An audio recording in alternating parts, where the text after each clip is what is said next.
In today's video, I'm going to show you exactly how to monitor and track your subscriber growth inside MailerLite, so you always know where your audience is coming from and how fast your list is actually growing. MailerLite is one of the most user-friendly email marketing platforms out there, and understanding these analytics is the key to making smarter decisions with your campaigns.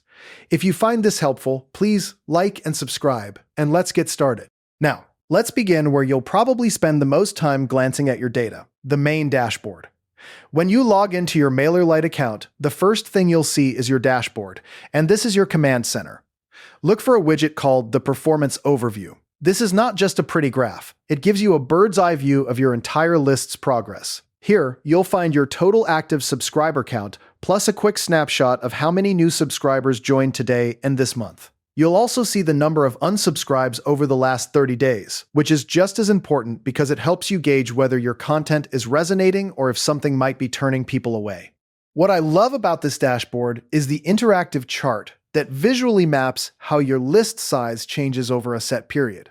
You're not stuck with just one view. You can filter these analytics by selecting specific timeframes like the last 7 days, 30 days, 3 months, 6 months, or even this year. This is incredibly useful because it lets you spot trends. For example, if you see a big spike in subscribers on a certain week, you can correlate that with a specific campaign or piece of content you published. A common pitfall I see beginners make is only checking total subscriber count without looking at the trend over time. Don't fall into that trap. The trend tells you the real story of your growth. Once you have a feel for the big picture, the next logical question is, where are these subscribers actually coming from? This is where tracking subscriber sources becomes your secret weapon.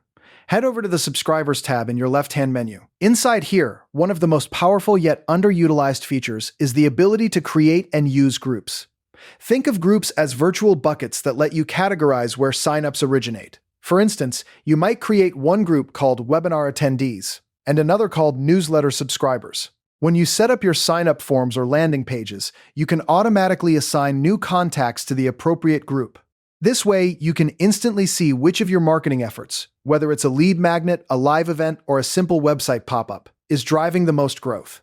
But you don't have to stop there. MailerLite also provides individual form and landing page reports. Navigate to your forms area, click on any specific sign-up form, and you'll see conversion metrics like how many people viewed the form versus how many actually submitted it. This is pure gold because it tells you which pages are performing well and which ones might need a design tweak or a stronger call to action. A best practice tip here, always track your sources from day one. It's much harder to go back and retroactively figure out where a subscriber came from if you haven't set up groups or named your forms clearly. Now, I know what you're thinking. Checking the dashboard every single day can get tedious and life gets busy. The good news is you don't have to manually log in to stay informed. MailerLite lets you set up automated email notifications that ping you when something important happens. To set this up, go to Settings in the bottom left corner, then click on Email Notifications. Inside that section, look for the tab labeled Activity Notifications.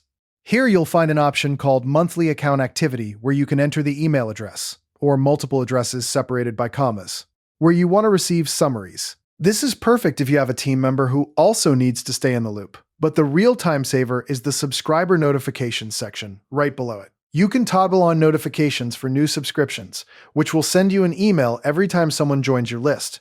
If you're growing rapidly, that might be too much, so you can instead opt for a daily summary that compiles all your new subscribers into one neat report at the end of the day. I personally recommend starting with the daily summary because it keeps you informed without flooding your inbox. One common pitfall to avoid: make sure the email addresses you enter are correct and that you've whitelisted MailerLite's sending domain so the notifications don't end up in your spam folder. Trust me, nothing is more frustrating than thinking no one is signing up when in reality your notifications just got lost. By now, you have a complete system in place. You can glance at your dashboard for a quick overview, dig into subscriber sources through groups, and form reports to understand what's working, and set up automatic notifications so you never miss a beat. With these insights, you're no longer guessing about your list growth. You're making data-driven decisions that will help you nurture your audience more effectively. As a next step, I'd encourage you to set a recurring reminder to review your source reports weekly, because the earlier you catch a dip in conversions, the sooner you can test a new headline or swap out an image. Thanks so much for sticking with me through this guide. If this video helped you, consider saving it to a playlist so you can revisit these steps anytime you need a refresher. I'll see you in the next one.